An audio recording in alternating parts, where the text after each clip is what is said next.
John Ruskin promotes collectivism at Oxford. Now let's put theory behind us and get back into some real history. From the minutes of the Carnegie Endowment, we recall the curious words, "We must control education in America." Who is this "we"? Who are the people who are planning to do that? To answer that question, we must set the coordinates on our machine once again, and we are now moving further back in time to the year 1870. We find ourselves suddenly in England in an elegant classroom of Oxford University, and we are listening to a lecture by a brilliant intellectual, John Ruskin. Ruskin was a professor of fine arts at Oxford. He was a genius. At first I was prepared not to like him, because he was a total collectivist. But when I got his books and started to read the notes from his lectures, I had to acknowledge his talent. First of all, he was an accomplished artist. He was an architect. He was a philosopher. About the only flaw that I could see was that he believed in collectivism. He preached it eloquently, and his students, coming from the wealthy class, the elite and the privileged from the finest areas of London, were very receptive to his message. He taught that those who had inherited the rich culture and traditions of the British Empire had an obligation to rule the world and make sure that all the less fortunate and stupid people had proper direction. That basically was his message, but it was delivered in a very convincing and appealing manner. Ruskin was not the originator of collectivism. He was merely riding the crest of an ideological tidal wave that was sweeping through the whole Western world at that time. It was appealing to the sons and daughters of the wealthy who were growing up with guilt complexes because they enjoyed so much luxury and privilege in stark contrast to the world's poor and starving masses. In this milieu there were two powerful ideological movements coming to birth. One of them was Marxism, which offered the promise of defending and elevating these downtrodden masses. Wealthy young people felt in their hearts that this promise was worthy and noble. They wanted to do something to help these people, but they didn't want to give up their own privileges. To John Ruskin's credit, he actually didn't give much of his own wealth to help the poor, but he was one of the rare exceptions.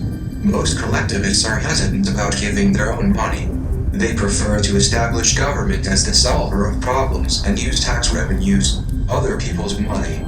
Collectivists recognize that someone has to run this machine, and it might as well be them, especially since they are well educated and wise. In this way, they can retain both their privilege and their wealth. They can control society without guilt. They can claim to be lifting up the downtrodden masses using the collectivist model. It was for these reasons that many wealthy idealists became Marxists. The Fabian Society. There was another movement coming to birth at about this same time with similar goals but with quite different tactics. It was an elite group of intellectuals from the middle and upper classes who formed a semi-secret society for the purpose of bringing socialism to the world, not quickly by violent Marxist-Leninist revolution, but slowly and gradually by propaganda, legislation, and quiet infiltration into government, education, and media. The word socialism was not to be emphasized. Instead, they would speak of humanitarian benefits such as welfare, medical care, higher wages, and better working conditions. In this way, they planned to accomplish their objective without bloodshed and even without serious opposition. They scorned the Marxist-Leninists, not because they disliked their goals, but because they disagreed with their methods. To emphasize the importance of gradualism, they adopted the turtle as the symbol of their movement, and their official shield portrays an image of a wolf in sheep's clothing. Those two images perfectly summarize their strategy. The name of this group was, and still is, the Fabian Society. The name is significant because it was in honor of Quintus Fabius Maximus Verrucosus, the Roman general who, in the 2nd century BC, kept Hannibal at bay by wearing down his army with delaying tactics, endless maneuvering, and avoiding confrontation wherever possible. Unlike Marxist-Leninists, who were in a hurry to come to power through direct confrontation with established governments, the Fabians were willing to take their time. To come to power without confrontation, working quietly and patiently from inside the power centers of society. It is now 1884, and we find ourselves in Surrey, England, observing a small group of these Fabians sitting around a table in the stylish home of two of their more prominent members, Sidney and Beatrice Webb. This home eventually would be donated to the Fabian Society and become its official headquarters. The Webbs became famous as founders of the London School of Economics. In her autobiography, Our Partnership, Mrs. Webb revealed that substantial funding for the school was provided by the Rothschilds, Sir Julius Warner, Sir Ernest Cassel, Lord Haldane, and other world-class financiers. The purpose of the school was best described by Haldane, who said, "Our object is to make this institution a place to raise and train the bureaucracy of the future socialist state." 1. At the table, in addition to the Webbs, are such well-known figures as George Bernard Shaw, author, Arnold Toynbee, historian, H.G. Wells, author, and others of similar world stature. The Fabian Society since has moved its headquarters to London and continues to exert a quiet but strong influence at all levels of government.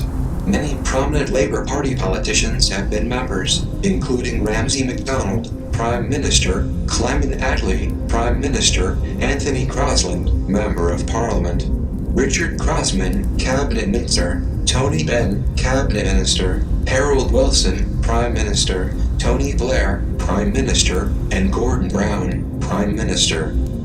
Collectivism is religion. The goal of the Fabian Society is to embed collectivism into society without arousing alarm or serious opposition. In 1928, H.G. Wells wrote a book to serve as a Fabian guide for accomplishing that. It was called The Open Conspiracy, and the plan was spelled out in minute detail. He said that the old religions of the world must give way to the new religion of collectivism. The new religion should be the state, he said, and the state should take charge of all human activity with, of course, elitists such as himself in control. On the first page, he said, "This book states as plainly and clearly as possible the essential ideas of my life, the perspective of my world. This is my religion. Here are my directive aims and the criteria of all I do." When he said that collectivism was his religion, it was not metaphor. Like many collectivists, he felt that traditional religion is a barrier to the acceptance of state power. It competes for men's loyalties. Collectivists view religion as a device by which clerics keep the downtrodden masses content by offering a vision of something better in the next world. If your goal is to bring about change, contentment is not what you want. You want to discontentment. That's why Marx called religion the opiate of the masses. Religion encourages contentment and dulls the anger and passion needed for revolutionary change. In his book, Wells said that collectivism should become the new opiate, that it should become the vision for better things in the next world. He said the new order must be built on the concept that individuals are nothing compared to the long continuum of society, and that only by serving society do we become connected to eternity. He was totally serious. The blueprint in The Open Conspiracy has been meticulously followed in the Western world. As a result, worship of the God called society truly has acquired the status of religion. No matter what insults to our dignity or liberty, we are told it's necessary for the eternal advancement of society, and that becomes the basis for contentment under the hardships of collectivism. The greater good for the greater number has become the opiate of the masses. Love-hate between Fabians and Leninists. As previously noted, Fabians and Marxist-Leninists are in agreement over their mutual goal of collectivism, but they differ over style and sometimes tactics. When the theories of Marxism became fused with the tactics of Leninism and made its first conquest in Russia, these differences became the center of debate between the two groups. Karl Marx said the world was divided into two camps eternally at war with each other. One was the working class, which he called the proletariat, and the other was the wealthy class, those who owned the land and the means of production. This class he called the bourgeoisie. Fabians were never enthusiastic over this class conflict view, probably because most of them were bourgeoisie, but Lenin and Stalin embraced it wholeheartedly. Lenin described the Communist Party as the vanguard of the proletariat, and it became a mechanism for total and ruthless war against anyone who even remotely could be considered bourgeoisie. In the final paragraph of the Communist Manifesto, Marx wrote, "The Communists disdain to conceal their views and aims. They openly declare that their ends can be attained only through the forcible overthrow of all existing social conditions. When the Bolsheviks came to power in Russia, landowners and shopkeepers were slaughtered by the tens of thousands. a process that continued well into the 1990s and eventually claimed the lives of over 100 million people murdered by their own government. This brutality offended the sensibilities of the genteel Fabians, especially since most of them were landowners or shopkeepers. It's not that Fabians are opposed to force and violence to accomplish their goals, it's just that they prefer to use it as a last resort. Whereas the Leninists were running amok in Russia implementing a plan of deliberate terror and brutality as a first resort. All flavors of collectivism, whether communism, fascism, or Nazism, eventually fall back on brute force to perpetuate themselves. The Fabians are no exception. In the October 1921 issue of the English Labour Monthly, George Bernard Shaw wrote, "Compulsory labor, with death as the final penalty, is the keystone of socialism." 1. Fabians admired the Soviet system because it was based on collectivism, but they were shocked at what they considered to be needless bloodshed. It was a disagreement primarily over style. When Lenin became the master of Russia, many of the Fabians joined the Communist Party thinking that it would become the vanguard of world socialism. They likely would have stayed there if it hadn't been for the brutality of the regime. This dichotomy continues even after coming to power. Leninist and Fabian-style regimes both use fear of punishment and desire for reward to keep their populations under control. But, in the Leninist style, these tend to be more physical in nature, while, in the Fabian style, they tend to be more economic. For example, in communist regimes such as China, people are strongly motivated to comply by fear of arrest, slave labor camps, torture, and execution. But they also desire rank within the party system, which gives them privileges, such as nicer living quarters, more food, and better employment. In Fabian-style countries, such as the United States, people are less motivated by fear of physical punishment than they are economic punishment. They remain docile and compliant lest they lose their jobs, are passed over for promotion, or lose customers. Those who are in favor with elitists in politics and finance can expect great wealth and exemption from regulations that apply to the common man. In both styles, people are motivated by carrot and stick, although the taste of the carrot and the size of the stick may be different. To understand the love-hate relationship between these two groups, we must never lose sight of the fact that Leninism and Fabianism are merely variants of collectivism. Their similarities are much greater than their differences. That is why their members often move from one group to the other, or why some of them are actually members of both groups at the same time. Leninists and Fabians are usually friendly with each other. They may disagree intensely over theoretical issues and style, but never over goals. Margaret Cole was the chairman of the Fabian Society in 1955 and 56. Her father, G.H. Cole, was one of the early leaders of the organization dating back to 1937. In her book, The Story of Fabian Socialism, she describes the common bond that binds collectivists together. She says, "It plainly emerges that the basic similarities were much greater than the differences, that the basic Fabian aims of the abolition of poverty, through legislation and administration, of the communal control of production and social life, were pursued with unabated energy by people trained in Fabian traditions. Whether at the moment of time they called themselves Fabians or loudly repudiated the name, the fundamental likeness is attested by the fact that, after the storms produced first by syndicalism and then by the Russian Revolution in its early days had died down, those rebel Fabians who had not joined the Communist Party found no mental difficulty in entering the revived Fabian Society of 1939, nor did the surviving faithful find any difficulty with collaborating with them." Shaw never lost his admiration for the Marxist-Leninist regime in Russia, in spite of Stalin's brutality. In 1948, he left no doubt of that when he said, "I am a communist but not a member of the Communist Party. Stalin is a first-rate Fabian. I am one of the founders of Fabianism and, as such, very friendly to Russia. Fabians are, according to their own symbolism, wolves in sheep's clothing, and that explains why their style is more effective in countries where parliamentary traditions are well established and where people expect to have a voice in their own political destiny.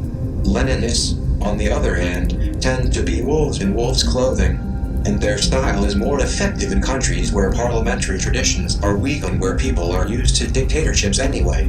In countries where parliamentary traditions are strong, the primary tactic for both of these groups is to send their agents into the power centers of society to capture control from the inside. Power centers are those organizations and institutions that represent all the politically influential segments of society. These include labor unions, political parties, church organizations, segments of the media, educational institutions, civic organizations, financial institutions, and industrial corporations.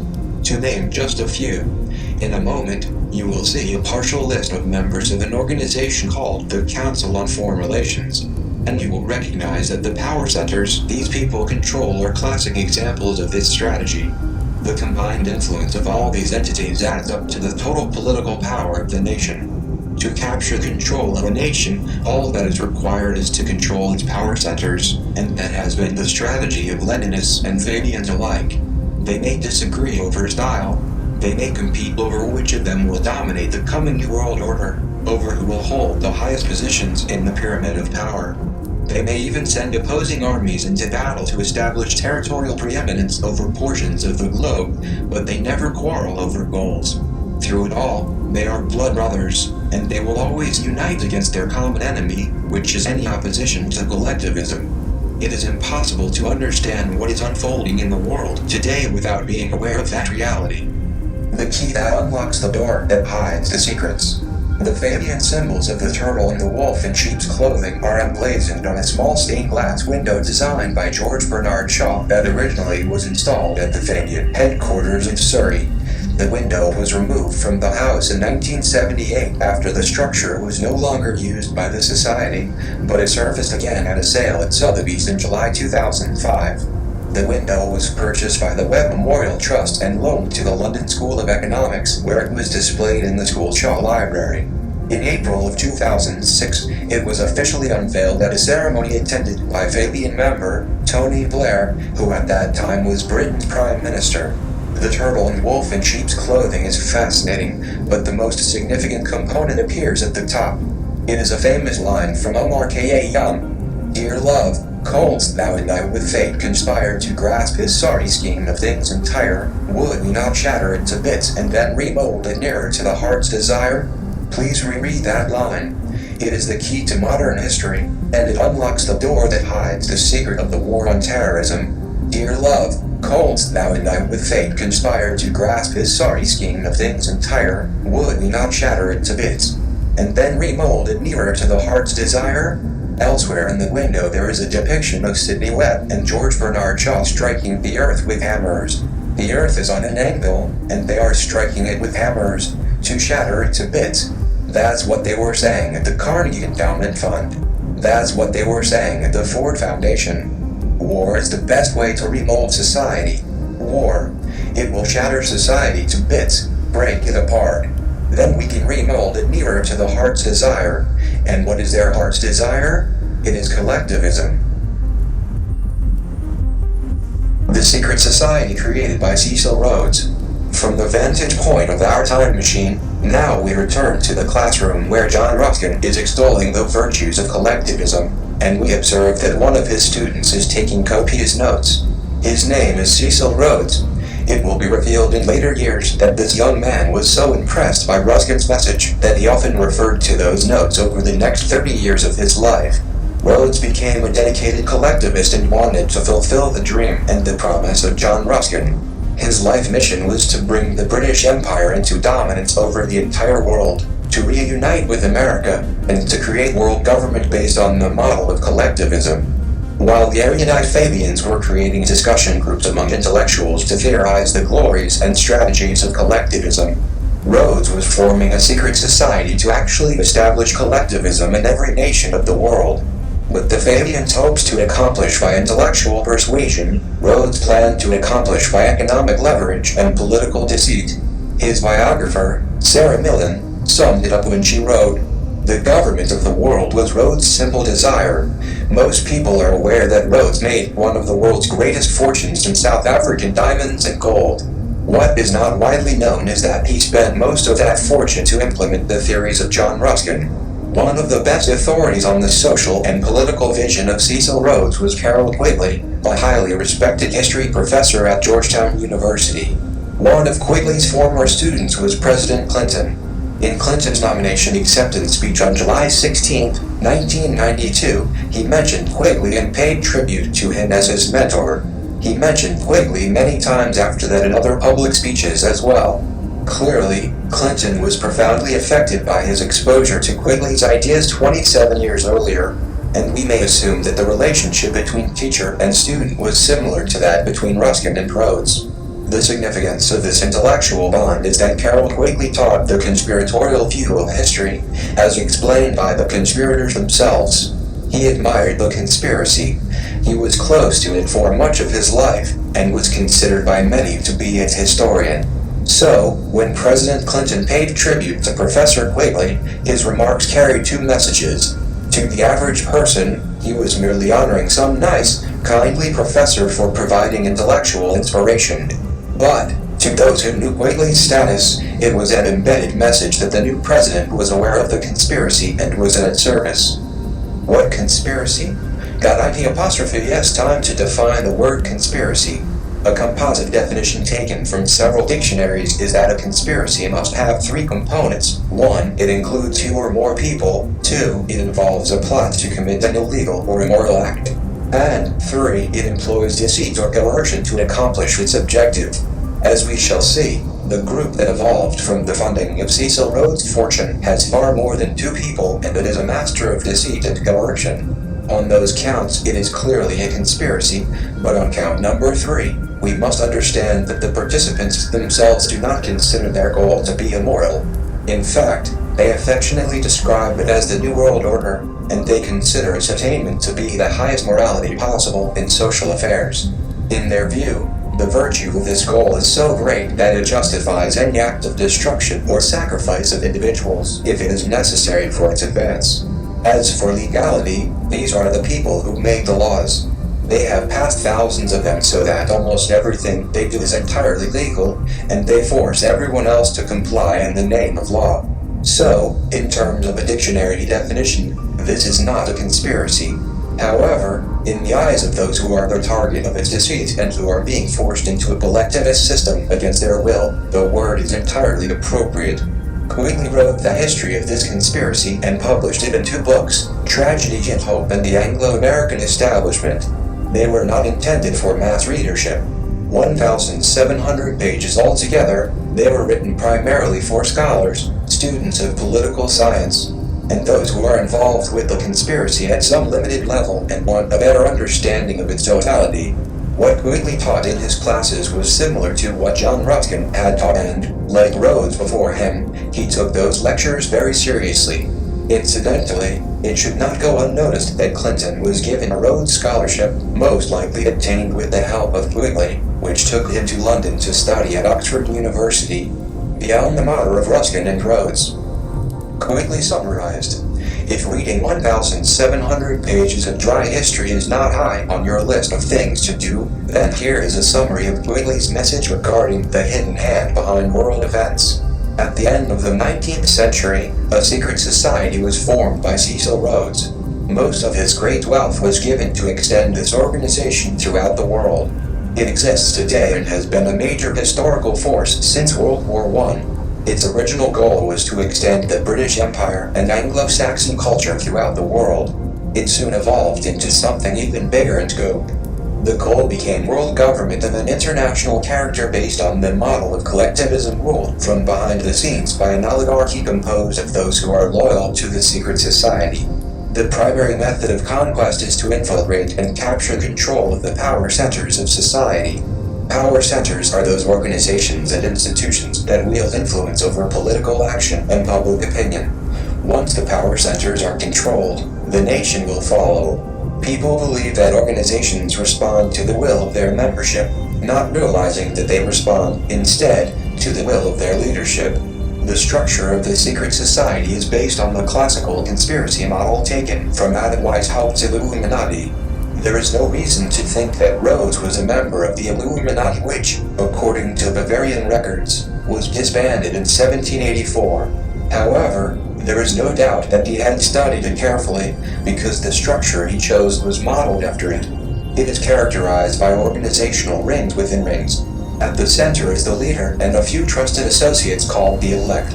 These people create a slightly larger organization around themselves, which attracts members who have no knowledge that there is an inner core of direction. This outer ring then creates another, larger organization around itself with the same relationship to its inner ring of control. The larger organization then creates yet another larger organization, and so forth. These rings extend outward until, finally, they reach into the mainstream community where they enlist the services of innocent people who perform various tasks of the secret society without realizing who is creating the agenda or why. Members of the outer rings are not allowed to see the existence of the inner rings. Only those few who prove themselves worthy are shown a deeper connection and invited to advance. It is through this structure that a small group of men can direct the activities of mass organizations and determine the policies of nations. One of the benefits of this structure is that the Rhodes secret society, although it has attained extensive power, remains invisible to the casual observer. Also of benefit in this regard is the fact that it avoids a formal name. QUIGLEY vacillates between calling it the group and the network. Others call it the Rhodes secret society, but it has no name. Without a name, it is difficult to even discuss it, much less expose it. The result is a high degree of invisibility. The inner circle of this conspiracy is called the Society of the Elect. Originally, it consisted of Rhodes and a small brain trust from British banking and politics. After Rhodes' death, and with the arrival of such powerful participants as Andrew Carnegie, J.P. Morgan, and John D. Rockefeller, the center of gravity began to shift from London to New York and eventually came to rest in the Rockefeller Group with additional centers of influence in such organizations as the Bilderberg Group and the Trilateral Commission. It was at this point that the goal also shifted from the expansion of the British Empire to the creation of global collectivism. The secondary ring around the Society of the Elect is called the Round Table. It was established with branches in Britain, each of the British dependencies, and the United States. These, in turn, created outer rings in each country as front groups for the inner round tables. In Britain and its dependencies, the outer rings are called the Royal Institute for International Affairs. In Britain, it is informally known as Chatham House, named after the 18th century mansion in which it is located, once occupied by William Pitt, 1st Earl of Chatham. The word royal is not attractive to Americans, so, in the United States, the outer ring was called the Council on Foreign Relations. After 100 years of penetration into the power centers of the Western world, this network now is close to the final achievement of its goal, the creation of a true world government based on the model of collectivism. It is important to recall that the Rhodes secret society has primary influence in the Western world, or, more specifically, those countries that have spun off from British rule. It also is influential in those parts of the world where American military and economic presence is strong. In most of the rest of the world, the dominant force is Leninism, which, and it cannot be repeated too often, has the same goal of establishing a global government based on the model of collectivism, but is a fierce competitor with the Rhodesians over which faction will rule. Let the conspirators themselves describe it. Many will find it difficult to believe that this summary of history is accurate, so now let's allow the conspirators themselves to describe it in their own words. In his book, QUIGLEY says, "I know of the operation of this network because I have studied it for 20 years and was permitted for 2 years during the 1960s to examine its papers and secret records. I have no aversion to it or to most of its aims and have for much of my life been close to it and to many of its instruments. In general, my chief difference of opinion is that it wishes to remain unknown.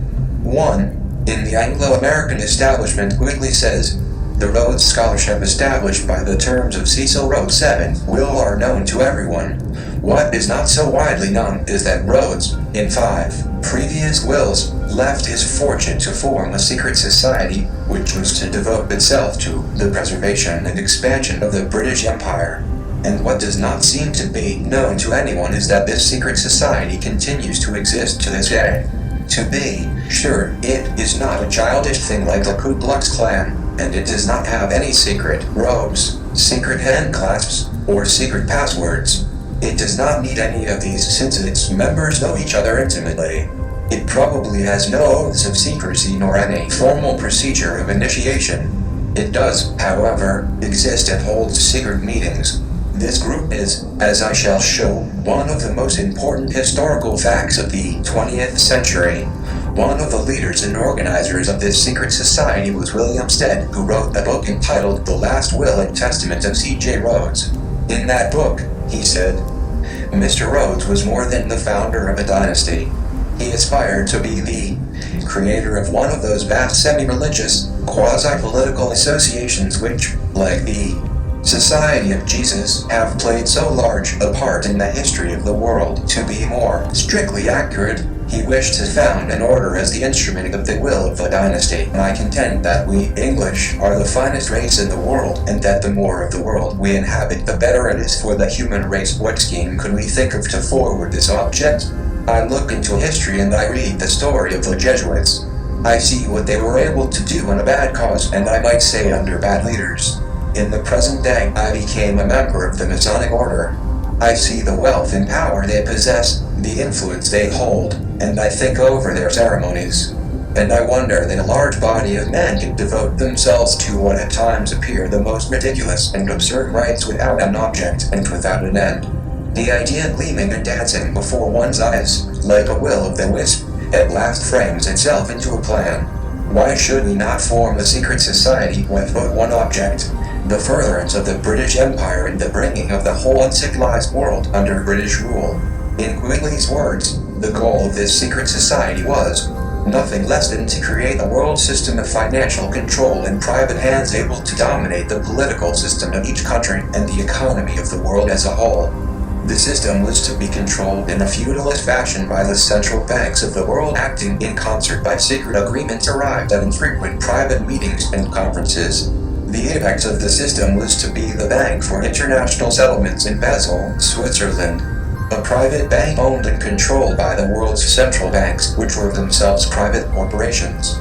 Each central bank sought to dominate its government by its ability to control treasury loans, to manipulate foreign exchanges, to influence the level of economic activity in the country, and to influence cooperative politicians by subsequent economic rewards in the business world. On page 4 of the Anglo-American Establishment, Quigley says, this organization has been able to conceal its existence quite successfully, and many of its most influential members, satisfied to possess the reality rather than the appearance of power, are unknown even to close students of British history, partly because of the deliberate policy of secrecy which this group has adopted. Partly because the group itself is not closely integrated, but rather appears as a series of overlapping circles or rings partly concealed by being hidden behind formally organized groups of no obvious political significance. Regarding the organization's structure, Quigley tells us this. In the secret society, Rhodes was to be leader. Stead, Red, Lord as her, and Milner were to form an executive committee called the Society of the Elect. Arthur, Lord Balfour, Sir Harry Johnston, Lord Rothschild, Albert, Lord Grey, and others were listed as potential members of a circle of initiate, while there was to be an outer circle known as the Association of Helpers, later organized by Milner as the Round Table Organization. After the death of Cecil Rhodes, the organization fell under the control of Lord Alfred Milner, who was Governor General and High Commissioner of South Africa. Also a very powerful person in British banking and politics. He recruited young men from the upper class of society to become part of the Association of Helpers. Unofficially, they were known as Milner's Kindergarten. They were chosen because of their upper class origin, their intelligence, and especially because of their dedication to uplifting mankind through collectivism.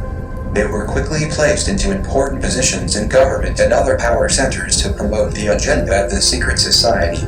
Eventually, this association of helpers became the inner rings of larger groups, which expanded throughout the British Empire and into the United States. Not everyone who implements the goals of Cecil Rhodes is a member of the inner councils of the Rhodes Network, any more than those who implement the Leninist strategy are necessarily members of the Communist Party. In both cases, the number of people who comprise the inner directorates of these movements is relatively small compared to their followers. Therefore, when we identify these people by the movements they support, it must be understood that this refers not to actual membership but to ideological orientation. The genius of both camps is their ability to mobilize large numbers of followers into doing their work. Most of the foot soldiers have no knowledge of the history we are now examining. Nevertheless, we will refer to them as Rhodesians or Leninists if they consistently promote these respective agendas. This is especially true if they are in leadership positions, for, in that case, a conscious affinity to these movements becomes highly probable. Arnold Toynbee, the ultimate Rhodesian. Let us pause here for a moment and reflect on a fact that is easy to overlook when concentrating on historical chronology. It is that all of this recruiting and organizing and placing agents into power centers of society was done in secret. More than that, it was done deceitfully. Not only were the goals of this group hidden from view, it was a matter of policy to deliberately lie about them to the public. To illustrate this point, let us consider the career of Arnold Toynbee, one of the better-known members of Milner's kindergarten. Toynbee was the ultimate Rhodesian, a prominent member of the Fabians, a professor at the London School of Economics, founded by Fabian Sidney and Beatrice Webb, and Director of Studies at the Royal Institute of International Affairs, which is a front for the British Round Table Group, which is a front for the Rhodes Secret Society. He also served in the Intelligence Department of the British Foreign Office in World Wars I and II. Toynbee was the author of a 12-volume work entitled A Study of History, which expounds the theme that national sovereignty is doomed to extinction, and the future belongs to collectivism.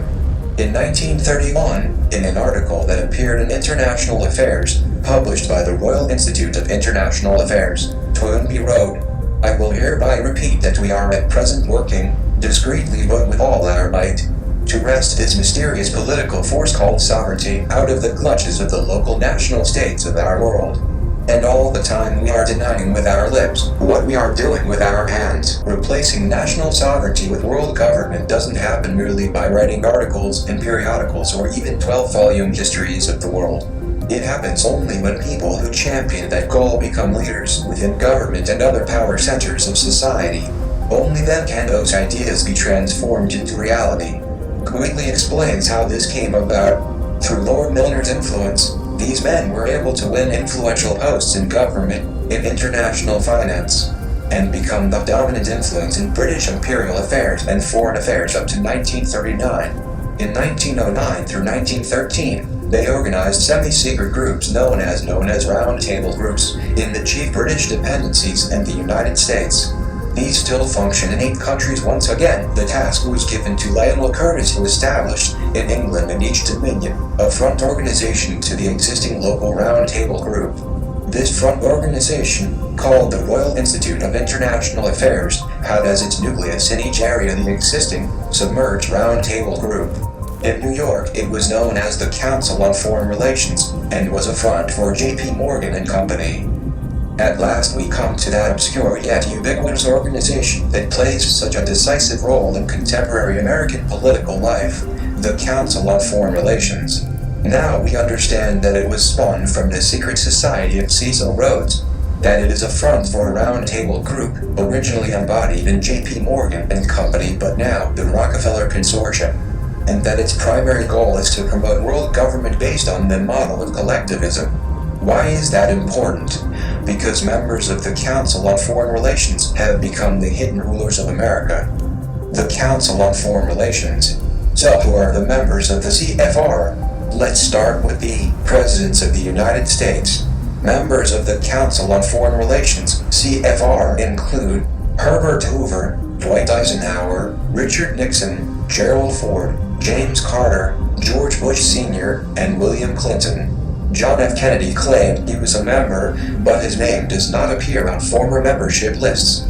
So there is confusion on that one, but he said he was a member. Incidentally, Kennedy was a graduate of the London School of Economics, which was founded by Sidney and Beatrice Webb to promote the ruling class and collectivist concepts of the Fabians. Former presidential candidate John Kerry is also a member, as is former Vice President Richard Cheney.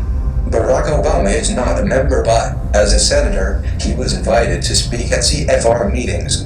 This provided a platform for him to officially endorse CFR policies, and it signaled to the political world that he had CFR approval. Obama campaigned for change, but all that changed were the names of some of the players. Major policies did not change at all. His appointments included Robert Gates, carried over from the Bush administration, as Secretary of Defense, Timothy Geithner as Treasury Secretary, Janet Napolitano as Head of Homeland Security, Eric Helmer as Attorney General, Susan Rice as Ambassador to the UN, and Paul Volcker as Head of the newly created Economic Recovery Board. All of these were members of the CFR. Secretaries of State who were CFR members include Robert Lansing, Frank Kellogg, Henry Stimson, Cordell Hull, E.R. Stettinius, George Marshall, Dean Acheson, John Foster Dulles, Christian Herter, Dean Rusk, William Rogers, Henry Kissinger, Cyrus Vance, Edmund Muskie, Alexander Haig, George Shultz, James Baker, Lawrence Eagleburger, Warren Christopher, William Richardson, Madeleine Albright, Colin Powell, and Condoleezza Rice. Secretaries of Defense who were members of the CFR include James Forrestal, George Marshall, Charles Wilson, Neil McElroy, Robert McNamara, Melvin Laird, Elliot Richardson, James Schlesinger, Harold Brown, Caspar Weinberger, Frank Carlucci, Richard Cheney, Les Aspin, William Perry, William Cohen, Donald Rumsfeld, and Robert Gates. It is interesting that Rumsfeld has asked that his name be removed from the current list of CFR members. However, you will find his name on previous lists. CIA directors who were members of the CFR include Walter Smith, William Colby, Richard Helms, Alan Dulles, John McCone, James Schlesinger, George Bush Sr., Stansfield Turner, William Casey, William Webster, Robert Gates, James Woolsey, John Deutsch, William Studeman, George Tenet, and Porter Goss. Some of the better-known corporations controlled by past or present members of the CFR include the Atlantic Richfield Oil Company, AT&T, Avon Products, Bechtel Construction Group, Boeing Company, Bristol-Myers Squibb, Chevron, Coca-Cola and Pepsi-Cola, Consolidated Edison of New York, Exxon, Dow Chemical, DuPont Chemical, Eastman Kodak, Enron, Estee Lauder, Ford Motor, General Electric, General Foods, Hewlett-Packard, Hughes Aircraft, IBM, International Paper, Johnson & Johnson, Levi Strauss & Company, Lockheed Aerospace, Lucent Technologies, Mobil Oil, Monsanto, Northrop, Pacific Gas and Electric, Phillips Petroleum, Procter & Gamble, Quaker Oats, Yahoo, Shell Oil, SmithKline Beecham Pharmaceuticals, Sprint Corporation, Texaco, Santa Fe Southern Pacific Railroad, Teledyne, TRW, Southern California Edison, Unocal, United Technologies, Verizon Communications, Warner Lambert, Weyerhaeuser, and Xerox. During the big bailout in the spring of 2009, when taxpayers paid for the staggering business losses of financial institutions and manufacturing companies, the lion's share, over $1 trillion within the first few months of the year, went to corporate sponsors of the CFR that include American Express, Goldman Sachs, Merrill Lynch, AIG, Citibank, Morgan Stanley, Bank of New York, Freddie Mac, Chrysler, and JP Morgan Chase. The man in charge of administering the bailouts was Treasury Secretary Timothy Geithner, who is not only a member of the CFR but formally employed on its staff. In the media, there are past or present members of the CFR holding key management or control positions, not just working down the line, but in top management and control positions at Atlantic Magazine, The Army Times, American Publishers, American Spectator, Atlanta Journal-Constitution, Associated Press, Association of American Publishers, Boston Globe, Business Week, Christian Science Monitor, Dallas Morning News, Detroit Free Press, Detroit News, Dow Jones News Service, Farm Journal, Financial Times, Financial World, Forbes, Foreign Affairs, Foreign Policy, Harper's, Industry Week, Insight, London Times, Los Angeles Times, Medical Tribune, MySpace, National Geographic, National Review, Naval War College Review, New Republic, New York Post, New York Times, New Yorker, New York Review of Books, Newsday, Newsmax, Newsweek, Pittsburgh Post-Gazette, The Progressive, Political Science Quarterly, Public Interest, Random House, Reader's Digest, Rolling Stone, Rupert Murdoch News Corporation, San Diego Union Tribune, Scientific American, Time, Times Mirror, Time Warner, U.S. News and World Report, USA Today, Wall Street Journal, Warner Books, Washington Post, Washington Times, The Washingtonian, Weekly Standard, World Policy Journal, World Watch, W. Norton and Company, ABC, CBS, CNN, Fox News, NBC, PBS, RCA, and The Walt Disney Company. Media personalities include David Brinkley, Tom Brokaw, William Buckley, Katie Catherine Pilgrim, Dan Rather, Diane Sawyer, Leslie Stahl, Barbara Walters, Brian Williams, Judy Woodruff, Paula Zahn, and Andrea Mitchell, wife of Alan Couric, Peter Jennings, Greenspan, former chairman FRS, also a member of the CFR. In the universities, the number of past or present CFR members who are professors, department chairmen, presidents, or members of the board of directors is 563. In financial institutions, such as banks, the Federal Reserve System, the stock exchanges, and brokerage houses, the total number of CFR members in controlling positions is 284. In tax-exempt foundations and think tanks, the number of CFR members in controlling positions is 443. Some of the better-known names are the American Civil Liberties Union, Aspen Institute, Atlantic Council, Bilderberg Group, Brookings Institute, Carnegie Endowment for International Peace, Carnegie Foundation, Ford Foundation, Guggenheim Foundation, Hudson Institute, John D., and Catherine T. MacArthur Foundation, Mellon Foundation, Rand Corporation, Rhodes Scholarship Selection Commission, Sloan and Kettering Foundations, Rockefeller Foundation and Rockefeller Brothers Fund, Trilateral Commission, and the UN Association. And finally, the labor unions that are dominated by past or present members of the CFR include the AFL-CIO, United Steelworkers of America, United Auto Workers, American Federation of Teachers, Bricklayers and Allied Craft, Communications Workers of America, Union of Needle Trades, and Amalgamated Clothing and Textile Workers. Please understand that this is just a sampling of the list. The total membership is about 4,000 people. There are many churches in your community that have that many members or more. What would you think if it were discovered that members of just one church in your community held controlling positions in 80% of the power centers of America? Wouldn't you be curious? First of all, you would have to find out about it, which would not be easy if those same people controlled the avenues of information that you rely on to learn of such things. I should emphasize that most of these people are not part of a secret society. The CFR calls itself a semi-secret organization, which, indeed, it is. It is not the secret society.it is at least 2 rings out from that. Most members are not aware that they are controlled by an inner round table group. Most of them are merely opportunists who view this organization as a high-level employment agency. They know that, if they are invited to join, their names will appear on a prestigious list, and collectivists seeking to consolidate global control will draw upon that list for important jobs. However, even though they may not be conscious agents of a secret society, they all have been carefully screened for suitability. Only collectivists are invited, and so they have the necessary mindset to be good functionaries within the New World Order. The Quigley Formula. The CFR embraces members of both major American political parties. It is not a partisan organization.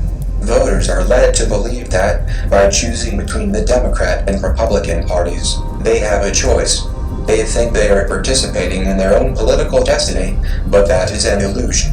To a collectivist like Professor Quigley, it is a necessary illusion to prevent the voters from meddling into the important affairs of state. If you have ever wondered why the 2 American parties appear so different at election time but so similar afterward, listen carefully to Quigley's approving overview of American politics.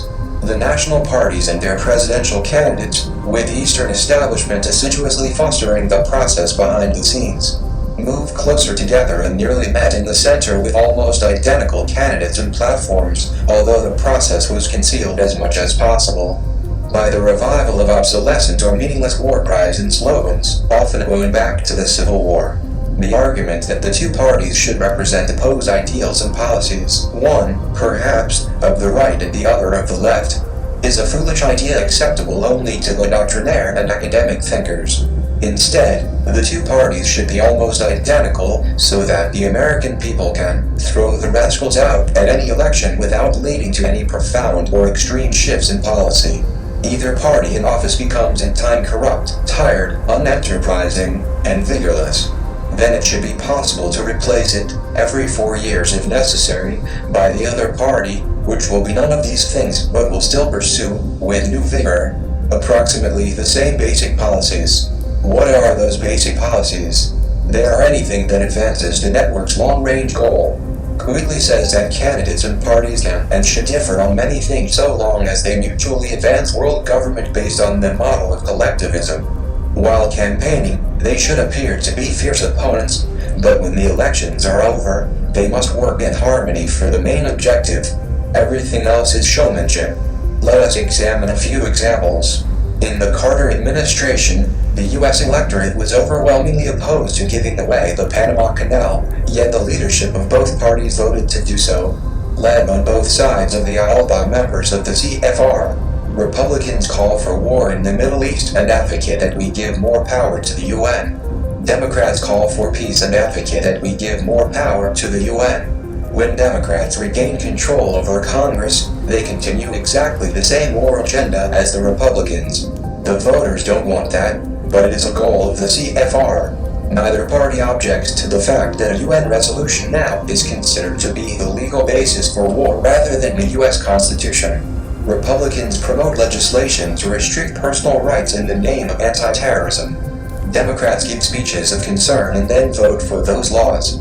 The voters don't want that, but it is the goal of the CFR. The legislation was written by members of the CFR even before 9/11. Republicans give speeches about the danger of illegal immigration. Democrats give speeches about compassion to immigrants. Both parties unite in merging the U.S. with Mexico and Canada into something called the North American Union so that national borders soon will be meaningless. The voters don't want that, but it is the goal of CFR. Republican leaders steal elections with rigged voting machines. Democrat leaders accept their fate with no serious challenge, knowing that it will be their turn soon.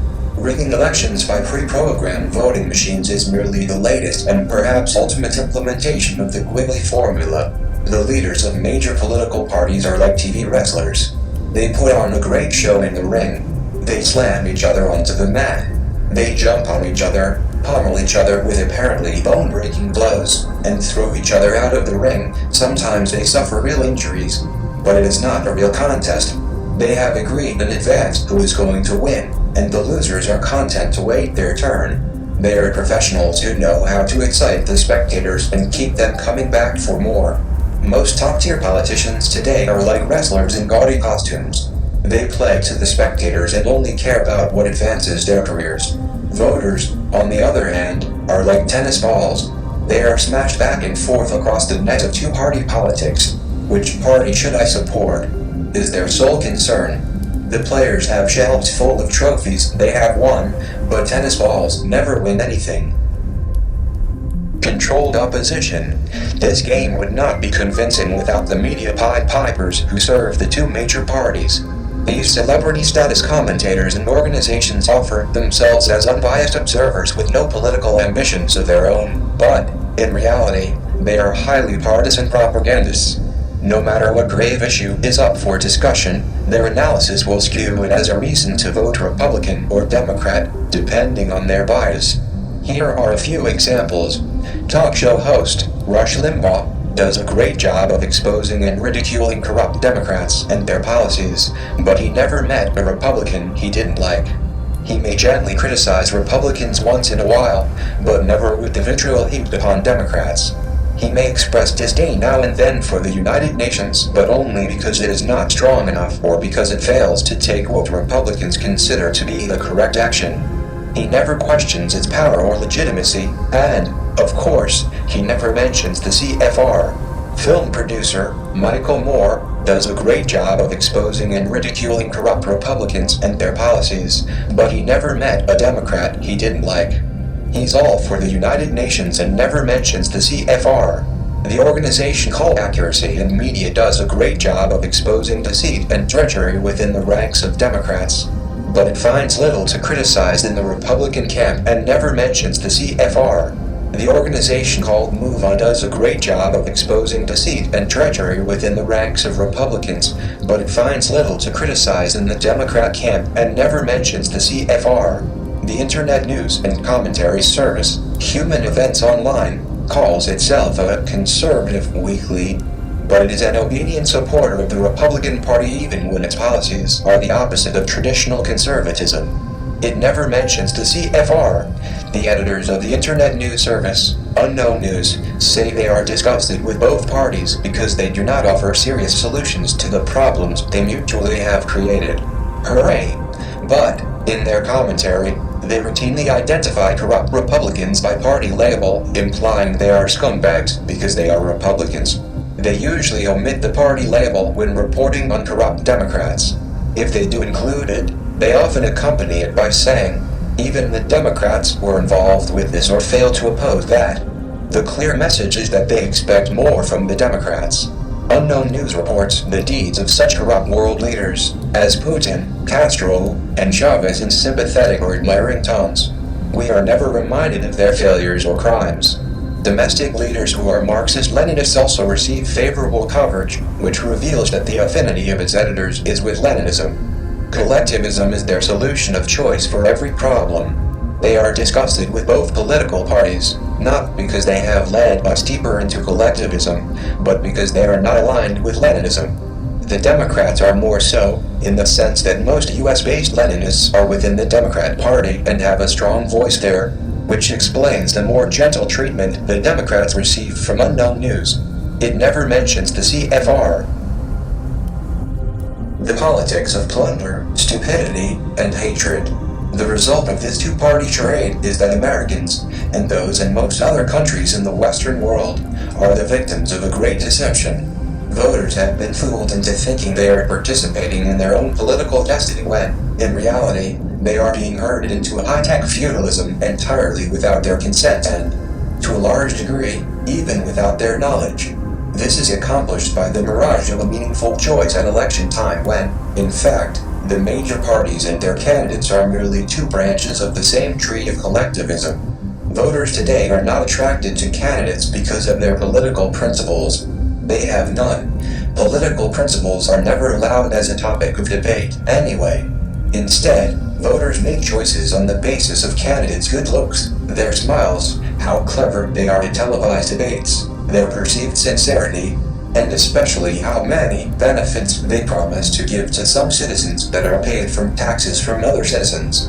Legalized plunder is a powerful motivator, and it is used with precision by both major parties.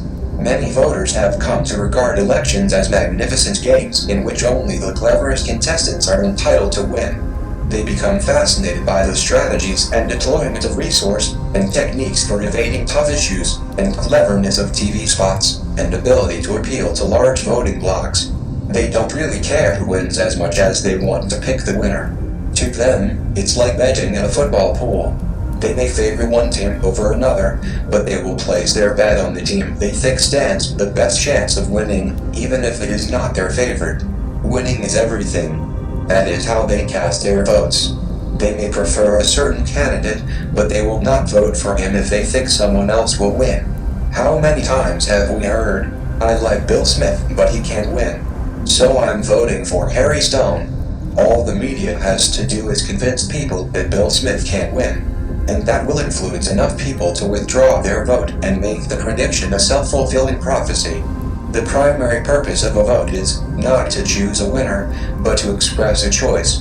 It is to create a public record of how many people support the policies and principles of a particular candidate so that, even if he does not win, the winner and the community will be aware of how much support the losing candidate has. It is the ultimate public opinion poll. We do not want a winner-take-all type of system where those who are considered to have the best chance of winning receive an overwhelming but misleading vote of support. A tyrant who receives 51% of the vote will be more restrained than one who has 80%. The good man who receives 49% of the vote, even though not a winner, becomes a rallying point for those of like mind. He becomes a much more serious contender in the next election than if he receives only 20% of the vote. There is no point in voting for a candidate unless it is a true reflection of our choice. Representative government is serious business, and treating it as a football pool is succumbing to the politics of stupidity. There is a third scenario that is even worse. Voters may vote for Harry Stone, not because they think he has a better chance than Bill Smith, but because they think he is the lesser of two evils. They vote, not for someone but against someone. It's not that they like candidate A, but they hate candidate B. This is exactly as prescribed by the Quigley formula. Quigley said that a controlled two-party system will allow people to throw the rascals out and replace them with a fresh team with new vigor so the government can continue the bipartisan drive for global collectivism with the support of the electorate until the next cycle when it may be advantageous to swing back again to the previous party. If people wonder why we have evil in government, it's because they voted for it. The lesser of two evils is still evil. This is the politics of hatred, and it is a highly effective weapon against those who are not aware of the tactic, which is to say, most voters. Voting for a candidate because we hate the other one, and thinking that we cannot go outside the two-party system because a third-party candidate cannot win, is a trap. To escape that trap, we must understand not only the Quigley formula, but also the secret society and its outer rings that have implemented it. Review. Now it's time to review. The power centers of the United States, including both major political parties, are controlled by members of the Council on Foreign Relations. This, in turn, is controlled by a submerged roundtable group, which is associated with other roundtables in other countries. These are extensions of a secret society founded by Cecil Rhodes and still in operation today. I call it the RHODESIAN network, not because these people are members of an organization by that name, but because they share the ideology and strategies envisioned by Cecil Rhodes, and because, today, they are clustered around the organizations that were created by his followers. End of Part 2.